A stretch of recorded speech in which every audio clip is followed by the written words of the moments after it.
Hello there. L'épisode 3 d'Ahsoka a présenté une section du Sénat de la Nouvelle République composée de visages anciens et nouveaux qui détiennent chacun leur propre pouvoir et leur propre avenir. Voici les sénateurs de la Nouvelle République et c'est juste après ça.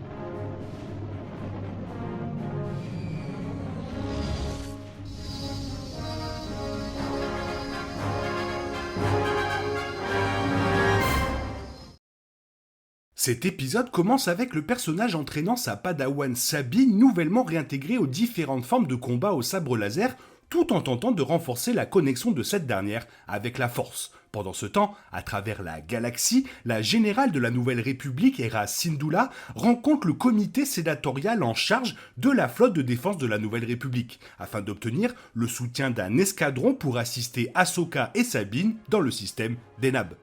Au moment de la fin de l'épisode 3, le comité de la Nouvelle République choisit de ne pas aider le Sort d'Hera. Ils ne sont pas conscients de la menace que le Grand Amiral Thrawn représente pour la galaxie. Pour des raisons non explicitement mentionnées mais implicites, le comité de la flotte de défense de la Nouvelle République rejette la demande d'Hera d'envoyer de l'aide à Sabine et Ahsoka, qui arrivent dans le système d'Enab rempli de sympathisants impériaux et de dangers imminents. À la lumière de la décision de la Nouvelle République, il vaut la peine d'explorer les membres du comité de défense, les pouvoirs qu'ils détiennent et leur passé, présent et futur, car Mon Mothma est une chancelière qui cherche à donner du pouvoir au Sénat.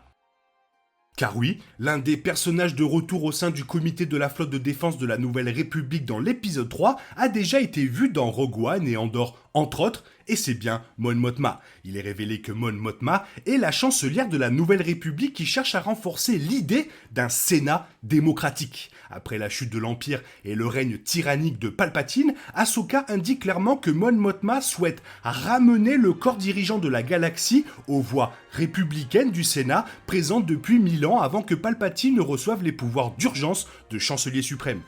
Les événements d'Andor fournissent à cette révélation beaucoup plus de contexte. Mon Mothma a été montré tout au long de ses autres apparitions dans Star Wars, notamment Star Wars Rebels et Rogue One, aux côtés d'Andor, méprisant le règne de l'empereur Palpatine. Ceci, combiné à ses efforts directs pour renverser l'Empire pendant les temps sombres, signifie que son rétablissement du Sénat sur la base d'élections démocratiques est la prochaine étape logique pour la Nouvelle République, avec Mothma comme chancelière. Cela dit, ce modèle démocratique signifie que les autres membres du comité de la flotte de défense ont une voix tout aussi puissante sur les questions soulevées dans l'épisode 3.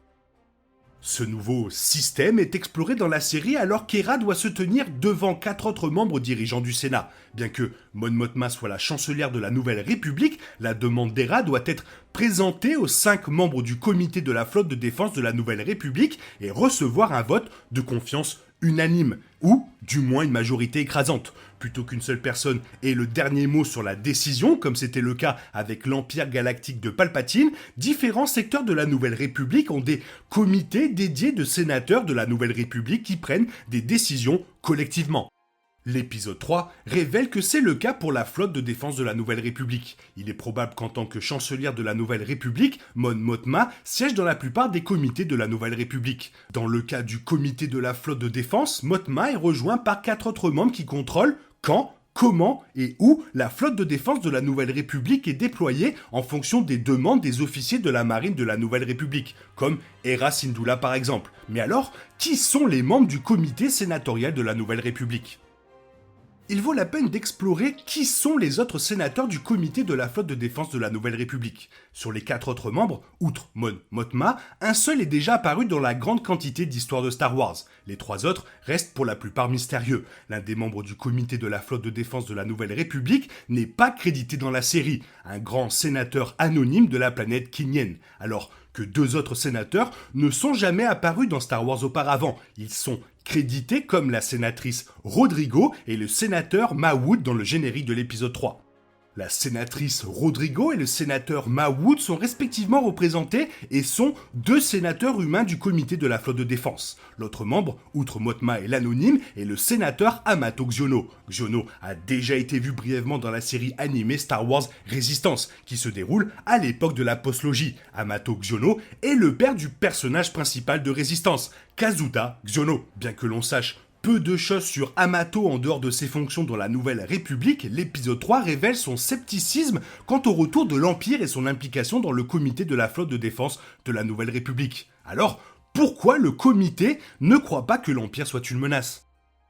Étant donné que le comité de la flotte de défense choisit de ne pas aider l'enquête d'Hera, la question se pose de savoir pourquoi la Nouvelle République autorise le retour de l'Empire. Il ressort clairement des commentaires du sénateur Xiono que la demande d'Hera dans l'épisode 3 n'est pas la première fois que le général de la Nouvelle République tente d'obtenir l'aide de la flotte de défense concernant le grand amiral Thrawn.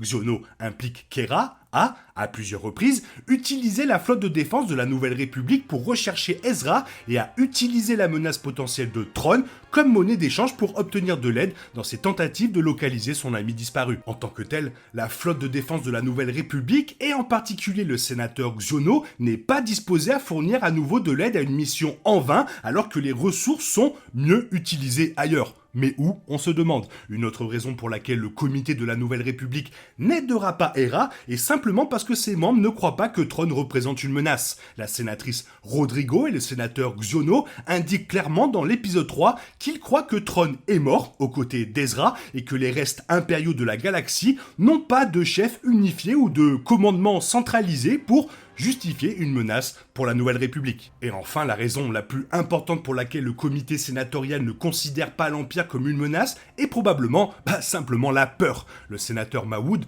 indique clairement que le peuple de la République ne souhaite pas une autre guerre, un sentiment repris par les membres du comité de la flotte de défense. Par peur d'une autre guerre, le comité sénatorial est moins enclin à rechercher activement une personne telle que Thrawn qui pourrait déclencher un autre conflit à l'échelle galactique. En croyant que Thrawn est mort ou perdu dans une galaxie lointaine, la Nouvelle République n'a rien à craindre activement. Fait intéressant, l'épisode 3 laisse entendre que Mon Mothma semble croire Hera dans une certaine mesure. Plus que quiconque, Mon Mothma connaît les dangers de faire l'autruche face à une nouvelle menace, ce qui explique exactement pourquoi elle a joué un rôle actif dans la rébellion contre l'Empire. Alors que d'autres évitaient les conflits par peur, Mothma a tout sacrifié pour le plus grand bien de l'Alliance rebelle. Cela dit, Mothma ne parle plus seule maintenant, ce qui signifie que le comité de la Nouvelle République de l'épisode 3 choisit de ne pas aider Hera sur la base des convictions des autres sénateurs, une décision qui sera probablement désastreuse lors de la résurgence inévitable de Thrawn. La politique, c'est vraiment le meilleur dans Star Wars, hein. Toi, qu'est-ce que tu en penses ? Fais-moi part de ton avis dans la zone commentaire. Sinon, il est temps pour toi de reprendre le cours normal de ta vie. Bien sûr, on se retrouve demain pour une nouvelle vidéo. Bisous bisous, bye bye, que la force soit avec toi.